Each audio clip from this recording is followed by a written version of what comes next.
Please give a huge round of applause for our next speaker, Shreyas Patil from StockGro.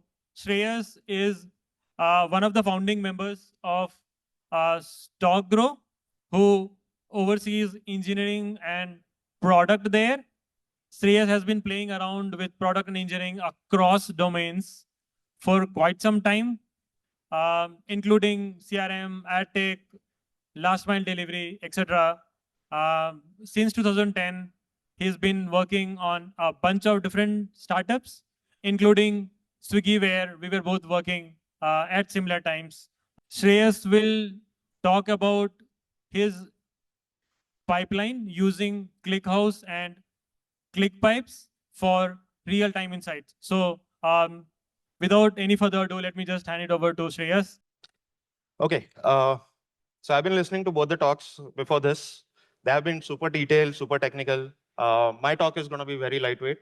I'm not going to delve much into things and how do you optimize ClickHouse, but rather I'm going to focus on how you use ClickHouse, or how rather we at StockGro are planning to use, or how are we using.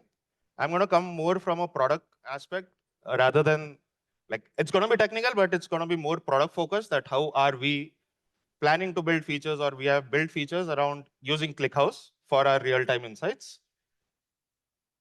That's about me. Been around 19 years in the industry now, working with different startups, building different things across domains. I'm with StockGro. I'm a founding member at StockGro for the last 4 years now. And before this, it has been multiple things. So what is StockGro? A quick show of hands, how many of you trade or invest in the stock markets?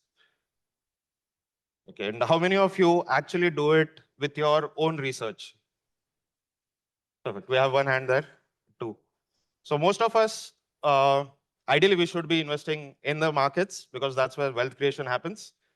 At StockGro, we are on this mission to teach people how to trade or invest better. We are right at the start. We are not a broker. We are not a Zerodha or a Grow, or we are not competing with them.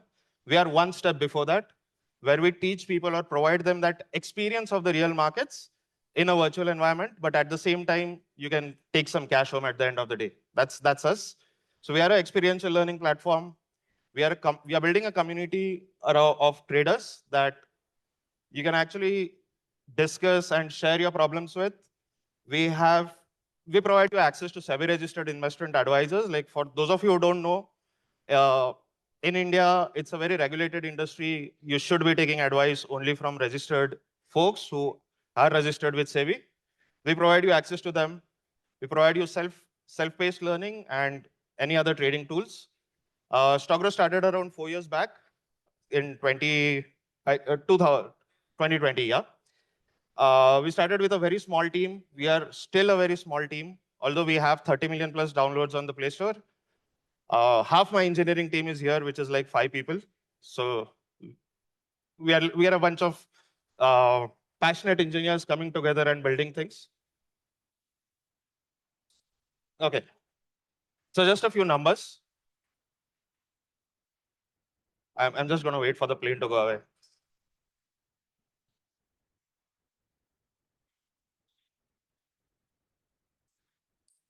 Okay, just to give you an idea about what are we talking about is, NSE is one of the exchanges in India. We have multiple exchanges.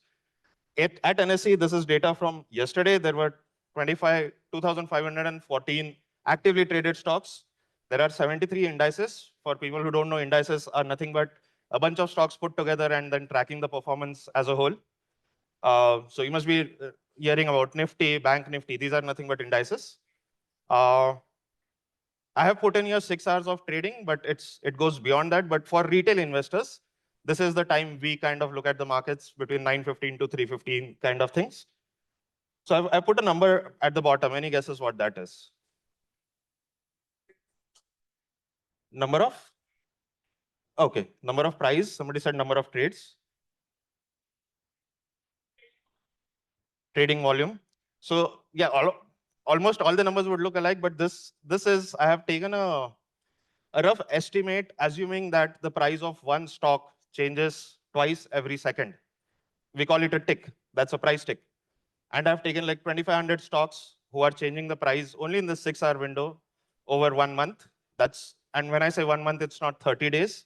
We have 20 or 22 trading days in a month because markets are off on weekends. That's the number it comes down to, that this is the data volume you're going to get as ticks. And I'm assuming only the price changes twice. Ideally, in the real world, the price changes multiple times in the market. Now, for you to analyze or provide any insights on the markets, this data is what's going to flow to you. Okay, this data is what's going to flow to you every second, or in fact more than that. Whenever the price changes, a tick gets generated. And again, this is a very small representation of the tick where you have a symbol. I've just put it for demo purposes. You have a symbol, you have the last traded price, you have the last traded volume, and you have a timestamp, right? Along with this, there's a lot of other data that comes in. You have level 2 data, level 3 data, depends on the subscription you do to an exchange, right? And what happens is, when you look at the markets, or imagine the picture that you're trading in a market, the first thing that comes to your screen, to your mind is maybe a couple of monitors with all these fancy candles going around. Those are called candlesticks. And every candle is nothing but a representation of 4 prices: open, high, low, close, right? And these candles are formed out of ticks. Now, this is a minute candle that I'm showing here. There's an issue in the other screenshot, but I'll walk you through. Let's assume I have received like 6 ticks in a minute. The first tick that comes for that minute is my open tick, right? The highest tick during that minute is my high, the lowest is low, and the last tick for the minute is my close, right? Using this data, I have constructed this minute level candle. Now, every trader or everybody has a different perspective.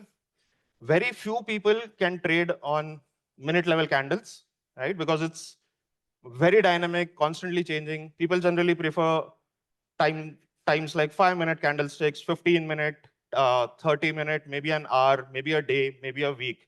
Right? You call traders change. You have intraday traders, you have swing traders, you have positional traders, and then, like me, people who can't trade really great. We call ourselves investors, where we buy stocks and we forget about it. Right? So I was talking about the ticks that are coming in. Over here, the 6 ticks combine to make one candle. That's one record, a minute level candle. What we're going to do today, or what I'm going to show, I'm not going to go into a lot of details, all the other, but we're still going to touch on a few important concepts. And this is going to be very useful for people who are coming into the world of OLAP, where you're talking about analytical processing from the world of transactional processing. So for the last multiple years, I have been building systems. Most of you must have worked with databases, right? Where you have an insert, update, create, all those things. When you come to the OLAP side of things, you have to look at the world a bit differently, right? And especially with ClickHouse. And I'll come there. But this talk is more about that. Okay? Perfect. So we are talking about the current state of affairs at StockGro right now. And what are we doing? So we are getting this text from the exchange. The exchange could be NSE, BSE, MCX, any of the exchange. This could be a Forex exchange. This could be NASDAQ or any other exchange. Most of these exchanges provide their data as WebSockets, where you subscribe to them, you subscribe to the symbols, and you start fetching the data from them, right? And that's what we do at StockGro as well. We connect to our exchange using a WebSocket. Before ClickHouse, we were pushing all this data that was coming into Postgres. It could be any database rather, but Postgres has, without naming other products, but we were using a timescale solution on top of Postgres, where we were kind of aggregating things together at a later point. But initially, the raw data goes into Postgres. We have written a lot of DAGs which run on Airflow, which kind of start doing this aggregation. Okay, go pull the data for the last 5 minutes and then make a minute candle out of it. Combine all those aggregations. And if you see the previous slide, it's very basic. We just need the first candle, last candle, highest candle, lowest candle, right? And the volume has to be summed up of all the 6 candles. Okay, so that was a candle data flow. But again, we could have used timescale. Okay, I forgot I put the name. We could have used timescale DB for it, right? It solves a purpose. It's It also has window functions, or rather any other time series database which provides you really good window functions. We could have just done that aggregation. But then why look at ClickHouse? I think one of the speaker mentioned earlier, or I think it was an answer to one question, is ClickHouse is much more than a time series database. Time series is one of the use cases which you can use ClickHouse for, but it's more of a OLAP and entire analytics platform that you can actually do a lot more things, right? So in our case, we had other data coming in. We looked at the tick data, which is the origination of where everything starts for us, right? Without stock prices, StockGro cannot exist. So that's the origination. But at the same time, we provide a lot of other things, like there's a community, right? It's a social platform where people talk to each other, people have questions. We have a gamified experience of the market. And when I say gamified experience, it's the actual market data that you use, but you trade virtually. So, and that's where we say we are an experiential learning platform, where you're not just doing virtual trading on a simulated market.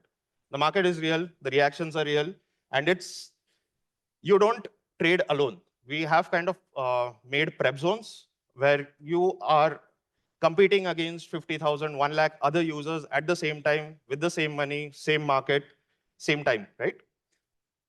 So we have a lot of other analytics, those are getting generated. We want to look at our user behavior. We want to look at what's happening, what are people talking about. We want to look at, is there any interesting insight coming out of it? We want to tell our users, are there volume shockers? Are there price shockers? And a lot of other things, trading tools that we would like to provide for you to decide your trades better. So that's a lot of other data getting generated, which again, via Postgres, we were using Debezium. For those of you who don't know what Debezium is, it's an excellent change watcher. It watches any changes happening to your databases, and then you can decide where do you want to source it as well. So in our case, we were watching a Postgres DBs. Any change that comes in, we used to push it on a PubSub stream. And using PubSub, our consumer was a service which we wrote ourselves. Now, I'll tell you the reason why we wrote the service. And then we used to move it to, right now we are pushing it to ClickHouse, but before this, it was BigQuery, right? In fact, to BigQuery, we were using Hivo is another solution which listens to our Mongo clusters, reads the data and pushes it to BigQuery. This is going to change that for us. Now, why we wrote this service, the PubSub service? Because a lot of data coming in. Initially, when we started pushing things to ClickHouse, we got a really bad ingestion rate.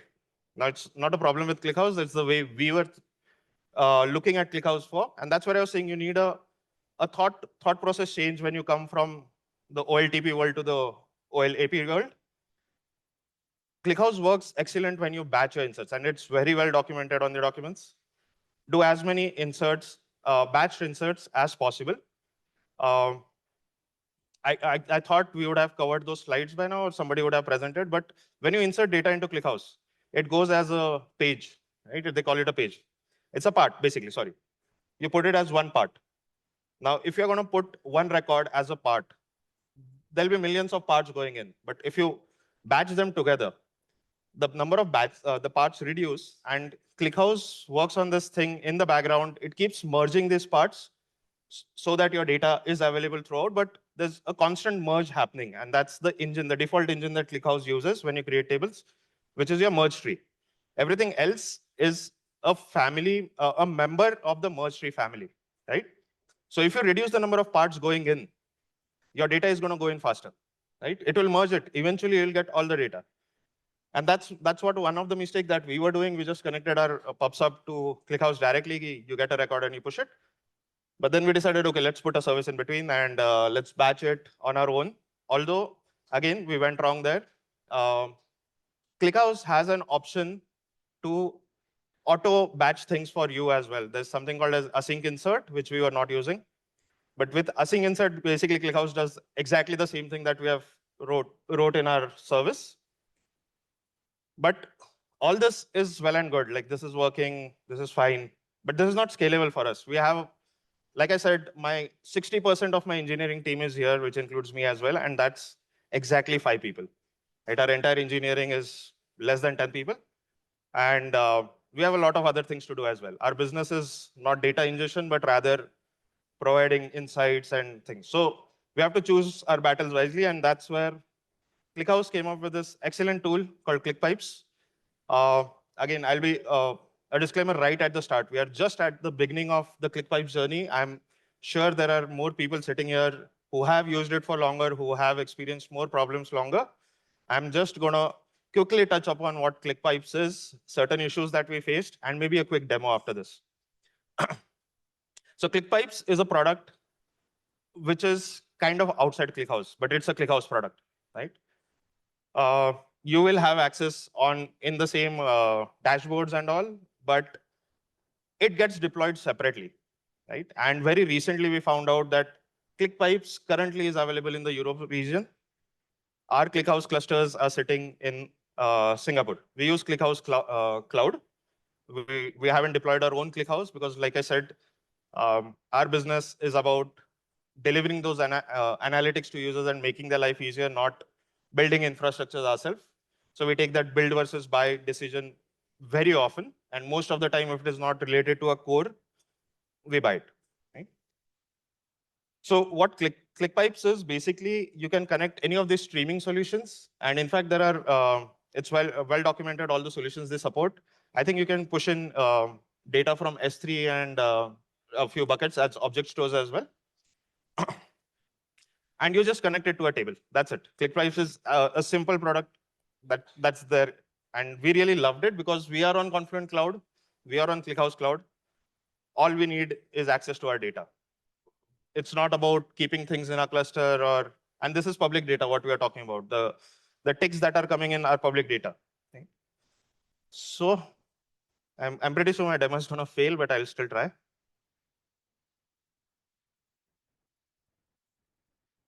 So I've just created this table. This is ClickHouse Cloud, by the way. Their interface of how ClickHouse Cloud looks like. I have connected to a demo table. What I would like to do is, if you see, there's an import section where you just go and it will start showing, give you all these options. ClickPipe is one of them. I would say I want to connect to a Confluent Cloud. That's where my Kafka is running. Okay.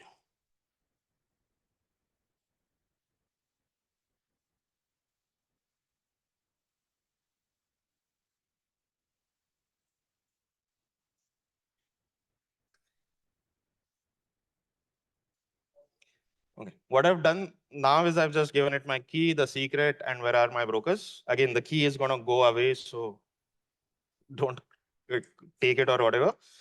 One thing that you can do is consumer group, right? What ClickHouse is going to do or ClickPipes is going to do in the background is it's just going to spawn a new consumer group, listening to Kafka, listening to any changes coming in. In the next step, when I do next, if this works,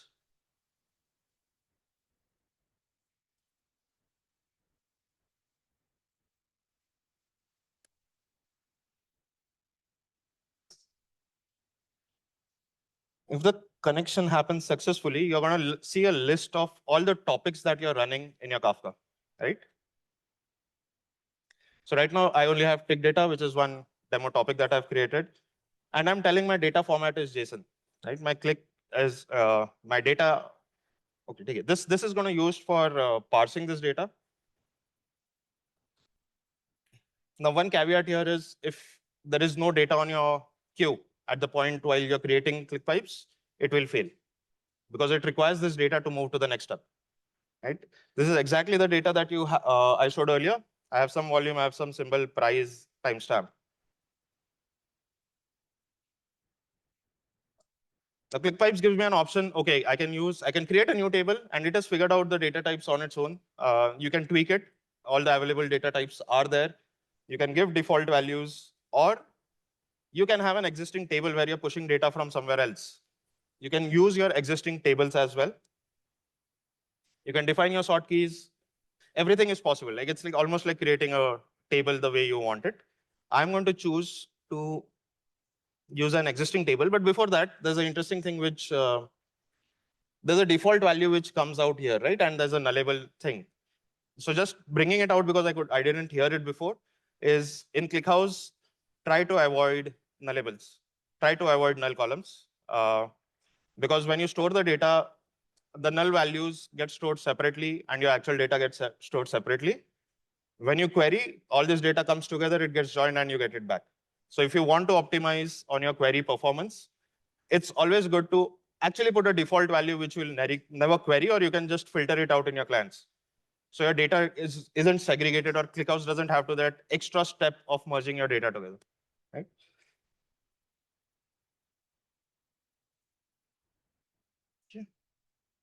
I'm just going to select some table, and that's it. That's all I have to do. I have, if you see, I have defined certain cardinality as well. It's a low cardinality. As per documentation, now I have not experimented or we haven't run performance on it. But if you have any column which has less than 10,000 unique values, ClickHouse internally makes it a map. So when you say low cardinality, it will generally try to make it a map. Right? So we are saving on the memory requirement. And we'll come to a few more codecs later. Obviously, ClickHouse will, now what ClickPipes is doing is it's creating a user for itself, and then you have to give some access because it has to maintain data moving into the tables.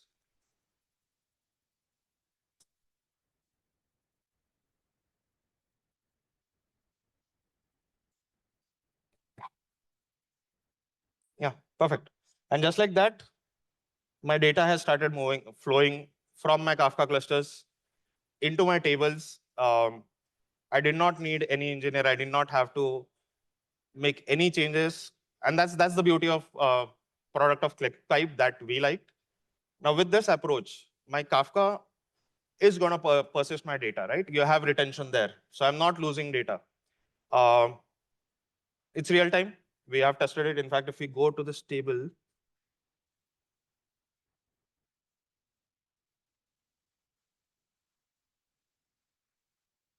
right? It's already brought in 270K rows. By the time it is still provisioning, I think there are some 2.7 million records there. But all that data has started moving in. And that's it. My entire pipeline has been set. Right? A few caveats, though, when it comes to ClickPipes. We have started playing with ClickPipes on ClickHouse Cloud very recently. It's available only on ClickHouse Cloud, is what my understanding is.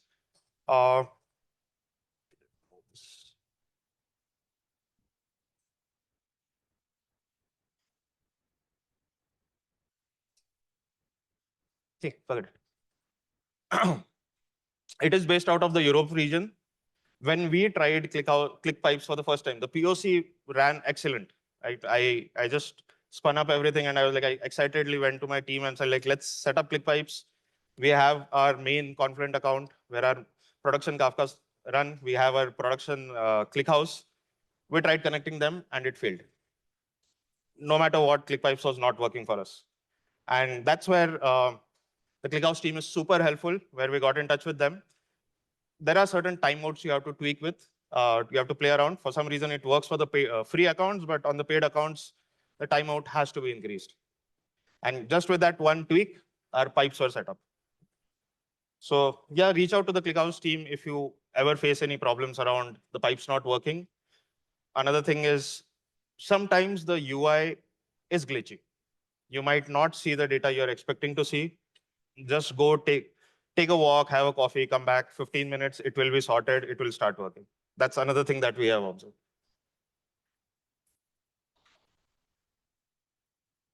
Okay. So now we are going to talk about materialized views because this is going to lead to the next demo that we are going to do. We already saw the tick data that was there, right? Where 6 rows were getting combined in to make one candle. We are achieving that using materialized views in ClickHouse. Now, again, this is that one point where you have to rethink about the definition of a materialized view. In the world of Postgres or MySQL, a materialized view is a view built on top of a table, right? So you're going to maybe get some records into the view from the table, but the data is queried from the table. In ClickHouse, a materialized view, and I've written it that way because that helps understand it better. It's nothing but a insert trigger. Whenever an insert happens in your table, that same insert is going to go to the materialized view in which you will have a destination. The materialized view does its things on top of the data it receives, and it goes to the destination, right? This took a lot of time for us to figure out. So and we'll see it in the demo, is in the other worlds, if I delete data from my source table or I drop my source table, I'm going to face problems in my materialized view. In ClickHouse, it doesn't matter because the materialized view is nothing but a trigger. Once the data is moved out of it, it's done. You do whatever with the parent original data or raw data you're building this out of, right? The way you write a materialized view seems like or makes you believe that you're reading data from the source table. You're never reading data from any table in materialized view. When the parts come in, the parts that I spoke earlier, when the parts come in, the same part is delivered to both your source table and the materialized view. So it will only work on the data that is inserted after you have created materialized view. Let's say you have a table with 1 billion records in it, and you create a materialized view on top of it. The destination table is going to be empty until the next insert comes in. And that will also record only the new inserts. It will never go back to your source table to read the original data, right? Your source table can have any engine, like merge tree is an engine. I'm going to show you something else, but it can have any engine, and you can build materialized view on top of it. Again, owing to the fact that it's technically a trigger, nothing else, right? So you push your data anywhere, it doesn't matter, right? So we're going to do a quick demo now. What I'm going to do is I'm going to generate ticks for 125 symbols for 3 months. Would be around 27 million or 25 to 27 million rows. Like I said, in ClickHouse, you can actually have multiple engines. This engine over here connects to my NATS cluster. I'm saying read from this NATS cluster on this URL, on this topic, on this subject, and every record there is a JSON, right? You can connect this to Postgres, you can connect this to Mongo. There are multiple engines you can connect to. You can connect it to S3, you can connect it to Object Store. But read the documentation because not everything is always in sync. NATS is real time. Say connecting to an S3, when you query on this table in ClickHouse, it will query S3 and bring you back the data. Same is the case with Mongo, where if I create an engine as Mongo and I query this table in ClickHouse, it will query Mongo at that point of time, bring the data and give it to me. It will not store the data in ClickHouse, right? But with this, what I'm saying is whatever comes in that subject, just bring it into ClickHouse, right?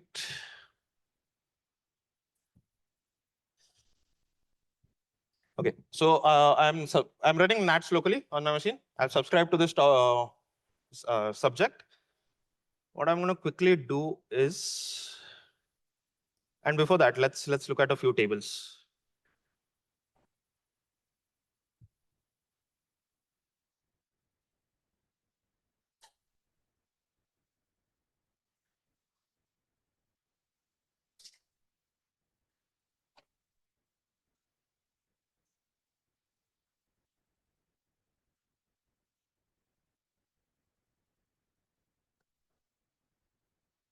Right, this is the same table which the slide is talking about.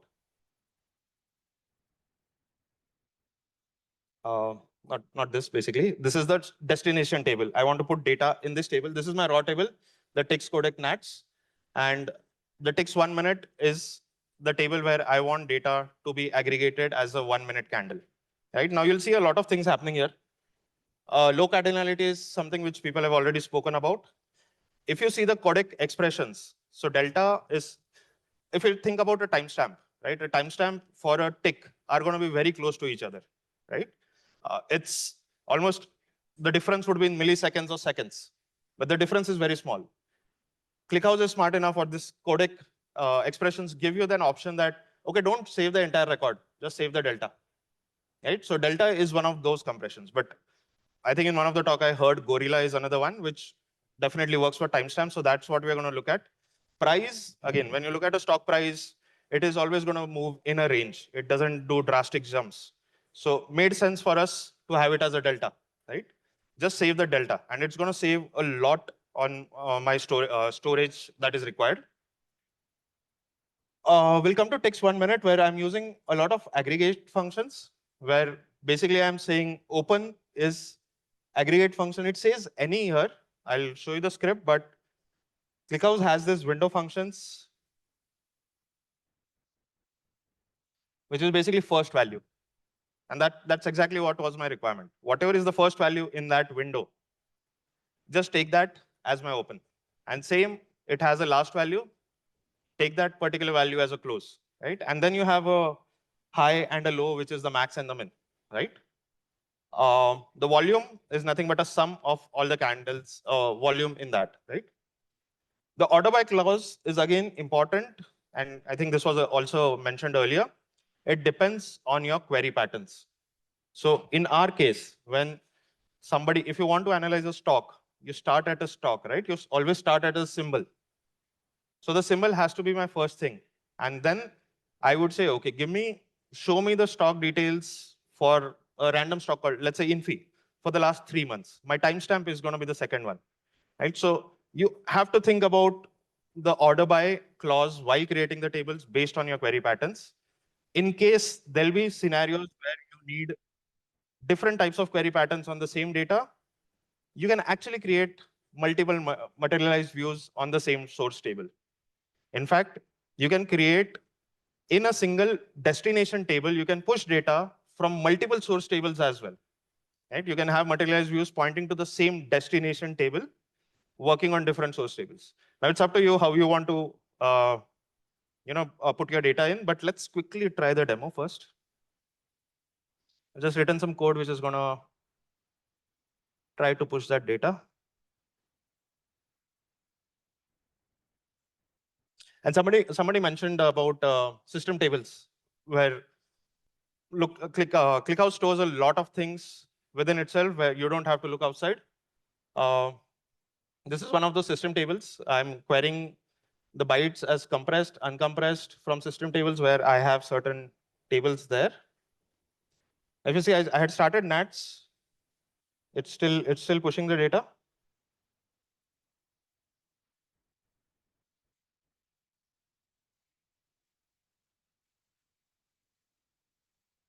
But this ticks codec nats, that table,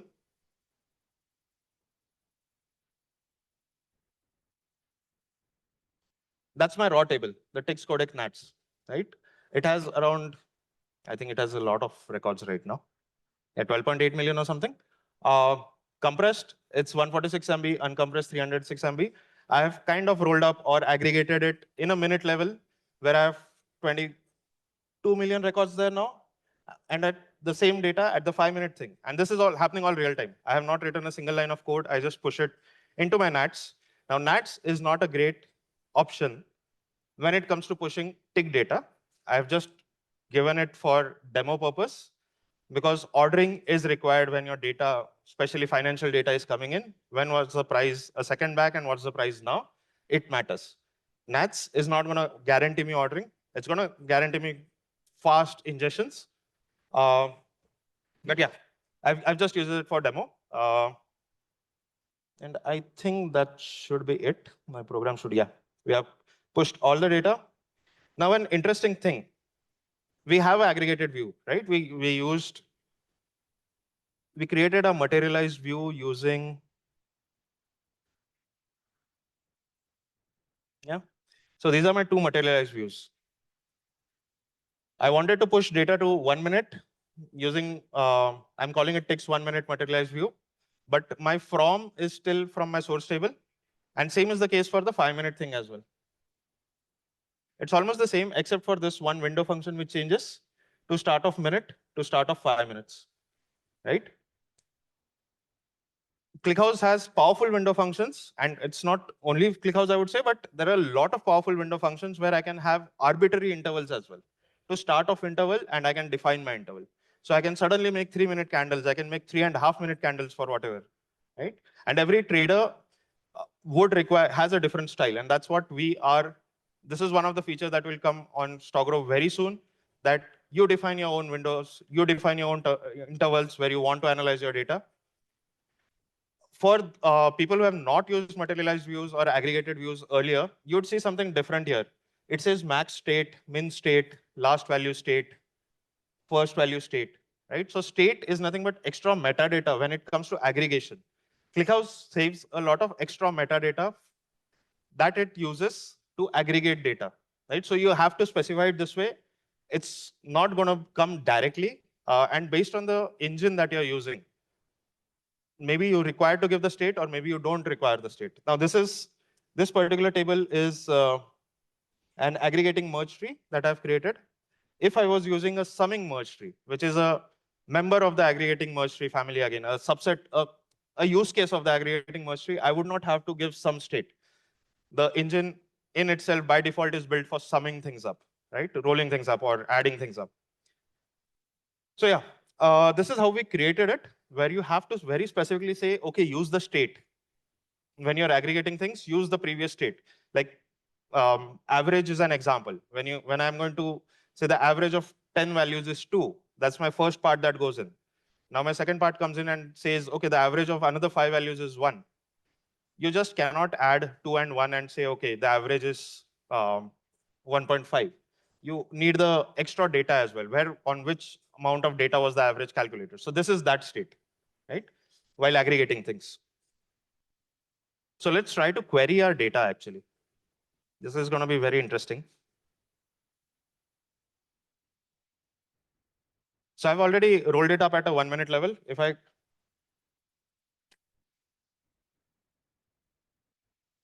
this is not going to work.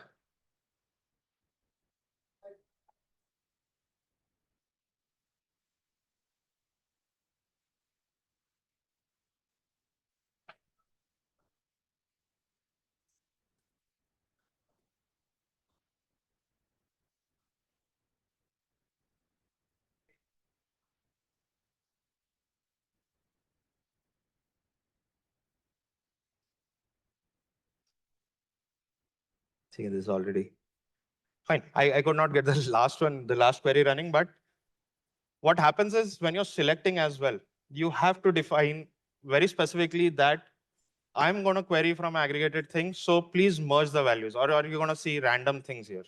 Like if this query did not work earlier, let me just try to remove this.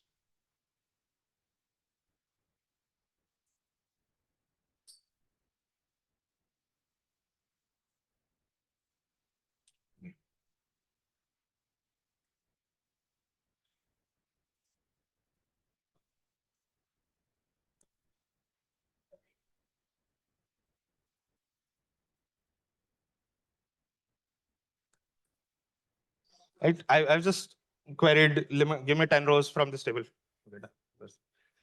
You're going to see all this random junk out there. If you just say, give me 10 records. But if you run the other query, you're going to actually see proper data, which is aggregated. Now, this is aggregated at a minute level. I hope this is a 5-minute table, sorry. You see the candles are formed every 5 minutes. So a lot of my data, my Debezium and my DAGs and all, now everything, I don't have to care about them. And that's where we are looking at ClickHouse for. And that's it. I would take questions, but from the interaction I have seen, I think there are a lot more experts of ClickHouse out here. But I'll still try. If I can't, I'll pass on the question to someone. Yeah. Are there any questions? We will take a couple of questions and then we'll share the QR code to submit your questions. Any questions? So you have replicated the stock market sort of for your. We haven't replicated the stock market. Our feed comes from the real markets itself. So you're getting the real market. You have like users who are buying and selling. That would affect the data. How is that being reconciled with the data that is coming in from the market at 0.5? We don't send your orders to the real market. We settle your trades virtually. We don't send the actual data to the markets. So whatever is the data from stock market, your thing is not influencing it. Your users are not influencing the, like, no, you're not making their orders don't go to the market. They don't go, but it's not replicating that behavior. No. So we are purely for an educational purpose only. And like I said, and that's where StockGro didn't, as a company, we took a call that we don't really want to get into the real world yet. So any advice you'll get on StockGro as well. Although we have a community, only people with registered licenses are allowed to advise people. Mhm.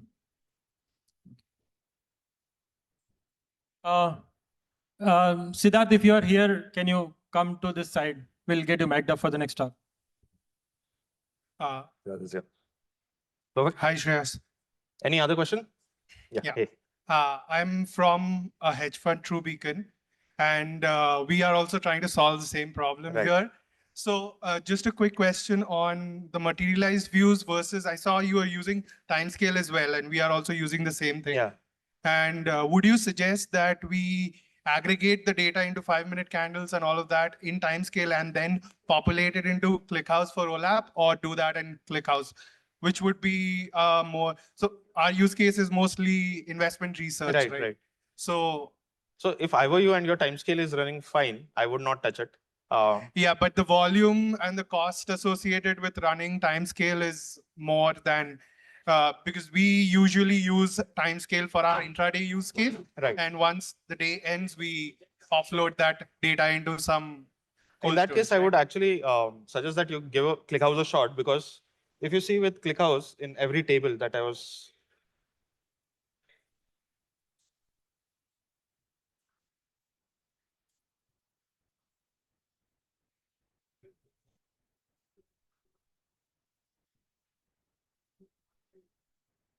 In ClickHouse, I have this interesting thing called TTL expression, where I can say, this is my raw data. I can actually very easily tell them, okay, after this particular time, you need not delete it. So delete is one option. Okay, clean this out of here. But there are other ways as well that you can actually push it to a cold archive. Okay, after a particular time, TTL expression, just zip it together, put it on S3 bucket. And when you query this table again, it will actually go and query it from there. Right. So we are actually interested in that S3 offering itself, because storing this entire data. And your query pattern doesn't change. You still query the same table. Right. So, but if that's only, that optimization is only there if I'm using ClickHouse Cloud, right? If we are using the open source offering, that intelligent caching. This ClickHouse is running locally. This is the open source thing. Oh, okay. So, and all your data is on the disk itself? Right now, everything is on my laptop running layer. Okay, got it. So, thanks. Yeah, but this is a powerful feature which you can use definitely to save a lot on storage as well. Yeah, sure. Thank you. Yeah. Thank you, Shreyas.